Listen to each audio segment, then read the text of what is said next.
GS for all exam की कक्षा में आप सभी बच्चों का स्वागत। आज हम बात करेंगे दक्षिण अमेरिका की। दक्षिण अमेरिका पश्चिमी गोलार्ध में स्थित, अधिकांश भाग दक्षिणी गोलार्ध में, कुछ हिस्सा उत्तरी गोलार्ध में। आप कहेंगे कि बाप रे बाप, ये तो समझ ही नहीं आ रहा है कि सर क्या बोल रहे हैं। आइए सबसे पहले नक्शे पे आप आ जाइए, आपको आसानी से हम समझा देते हैं। अगर मान लीजिए आपका ये 0 डिग्री अक्षांश, जिसको हम बता चुके हैं कि 0 डिग्री अक्षांश, जिसको हम 0 डिग्री अक्षांश भी कहते हैं, इसको हम भूमध्य रेखा भी कहते हैं, भूमध्य रेखा, और इसको हम विषुवत रेखा भी कहते हैं। इसको हम क्या कहते हैं? विषुवत रेखा भी कहते हैं। और इस रेखा के ऊपर वाला उत्तरी गोलार्ध, इस रेखा के ऊपर वाला हिस्सा उत्तरी गोलार्ध, और नीचे वाला हिस्सा जो है दक्षिणी गोलार्ध कहलाता है। कन्फर्म हो गया?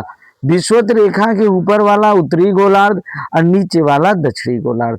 अब आते हैं यहाँ पे 0 डिग्री अक्षांश की, 0 डिग्री देशांतर की बात करते हैं। 0 डिग्री देशांतर के पूर्व वाला हिस्सा 0 डिग्री देशांतर, जिसको हम ग्रीनविच टाइम भी कहते हैं, ग्रीनविच टाइम भी कहते हैं। इसके पूर्व का हिस्सा जो है पूर्वी गोलार्ध और पश्चिम का हिस्सा जो है पश्चिमी गोलार्ध। हो सकता है बात आपको समझ में न आई हो, तो यहाँ पे देख लीजिए। ये आपका 0 डिग्री अक्षांश, जिसको हम भूमध्य रेखा या विषुवत रेखा कहते हैं, इसके ऊपर का उत्तरी गोलार्ध, नीचे का दक्षिणी गोलार्ध। यहाँ 0 डिग्री देशांतर, 0 डिग्री देशांतर के पूर्व का हिस्सा पूर्वी गोलार्ध और पश्चिम का हिस्सा पश्चिमी गोलार्ध। बाद में हम देखते हैं तो इसको हम जोड़ देते हैं तो कुछ इस तरह की आकृति प्राप्त होती है। और उस स्थिति में उत्तर पूर्व, दक्षिण पूर्व, उत्तर पश्चिम, दक्षिण पश्चिम। अगर भारत की ही स्थिति देख लें तो उत्तरी पूर्वी गोलार्ध में। अब उसी हिसाब से अगर हम दक्षिणी अमेरिका की स्थिति देखें तो भैया किस गोलार्ध में? पश्चिमी गोलार्ध में। ये कौन सा गोलार्ध है भैया? पश्चिमी गोलार्ध। अधिकांश भाग दक्षिण अमेरिका का अधिकांश भाग 0 डिग्री अक्षांश के नीचे तो दक्षिणी गोलार्ध में, और कुछ हिस्सा उत्तरी गोलार्ध में। इतनी बात आपको समझ में आ चुकी होगी। अब आते हैं यहाँ पे। पूर्व में अटलांटिक महासागर, पश्चिम में प्रशांत महासागर, उत्तर में कैरिबियन सागर, पनामा जल संधि, और दक्षिण में अटलांटिक महासागर।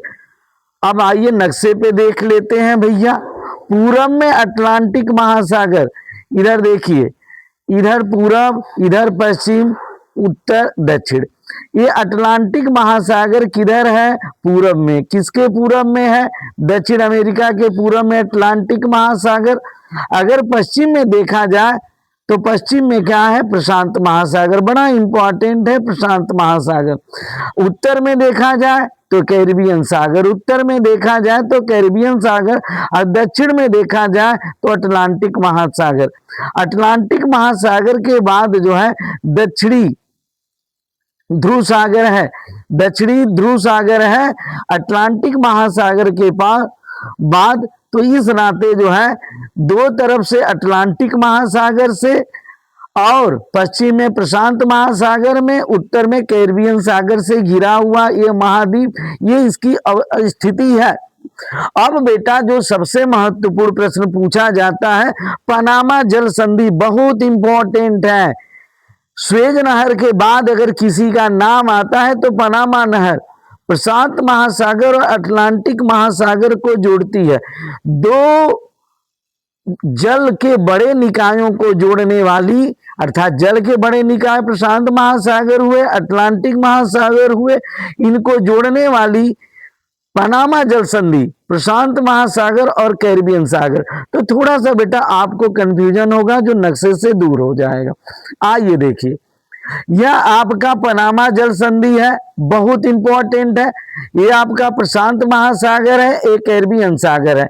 तो प्रशांत महासागर और कैरिबियन सागर को जोड़ने वाली और उत्तरी अमेरिका को दक्षिणी अमेरिका से अलग करने वाली पनामा जल संधि एकदम याद हो चुकी होगी।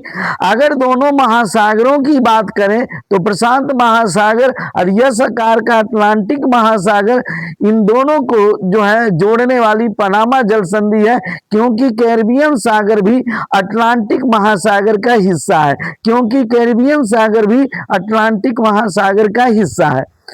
अब आते हैं बेटा, अगला क्वेश्चन बड़ा ही इंपॉर्टेंट है।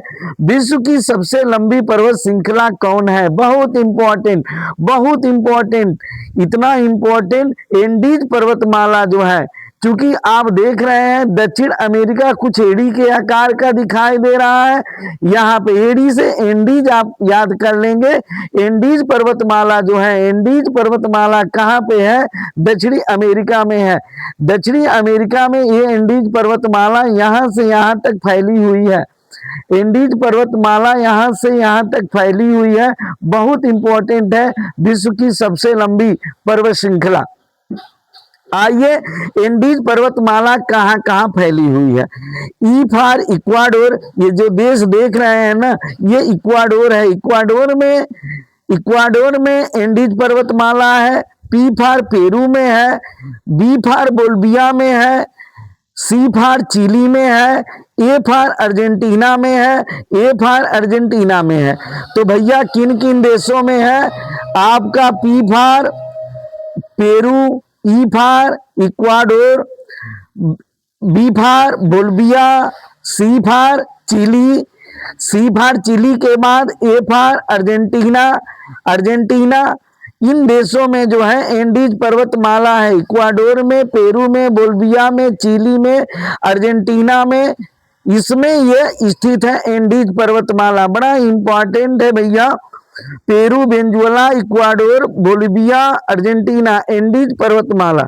और एंडीज पर्वतमाला की सबसे ऊंची चोटी अ से अर्जेंटीना, अ से अकांकागुआ में है। अब आइए यहाँ पे नक्शे में देख लीजिए, ये पूरा जो है अर्जेंटीना है। अर्जेंटीना में अकांकागुआ है। अब एंडीज पर्वतमाला भैया इस तरह से आती है तो चिली अर्जेंटीना की सीमा पे भी है। अब यहाँ पे ये क्वेश्चन बड़ा इंपॉर्टेंट है कि अटाकामा का मरुस्थल कहाँ है? अटाकामा का मरुस्थल कहाँ है? अटाकामा का मरुस्थल चिली में है। देखिए, अटाकामा का मरुस्थल मुख्यतः चिली में है और कुछ हिस्सा अर्जेंटीना में भी है। अब थोड़ी सी बात कर लेते हैं कि दक्षिण अमेरिका महाद्वीप जो क्षेत्रफल के आधार पे एशिया भैया, एशिया के बाद अफ्रीका, अफ्रीका के बाद उत्तरी अमेरिका, उत्तरी अमेरिका के बाद दक्षिण अमेरिका, चौथे नंबर पे है। उसमें कितने देश हैं? तो उसमें 12 स्वतंत्र देश हैं। आइए देशों के नाम देख लें। Argentina, Bolivia, Brazil, Chile, Colombia, Ecuador, Guyana, Paraguay, Peru, Suriname, Uruguay, Venezuela. तो आइए हम देशों को देख लेते हैं भैया। यहाँ पे इक्वाडोर, पी से पेरू, बी से बोल्विया, सी से चिली, जहाँ अटाकामा का मरुस्थल, ए से अर्जेंटीना जहाँ पंपास घास का मैदान, और अर्जेंटीना अकांकागुआ, बी से ब्राजील, अब ब्राजील के बाद और भी कुछ देश हैं और उनको देख लेते हैं भैया। ब्राजील के इस साइड में पराग्वे है, इस साइड में उरुग्वे है, और इस साइड में ऊपर अगर देखते हैं वेनेजुएला है, यहाँ पे देखते हैं तो ब्रिटिश कोलंबिया है। ये जो है महत्वपूर्ण देश हैं। तो भैया सबसे पहले जीएस के लिए पूरी दुनिया को घूमना जरूरी होता है, और मैं आपको दक्षिण अमेरिका तक ले जा चुका हूं, और दक्षिणी अमेरिका के बाद कल अंटार्कटिका पे लेके चलेंगे, फिर यूरोप पे, फिर ऑस्ट्रेलिया पे।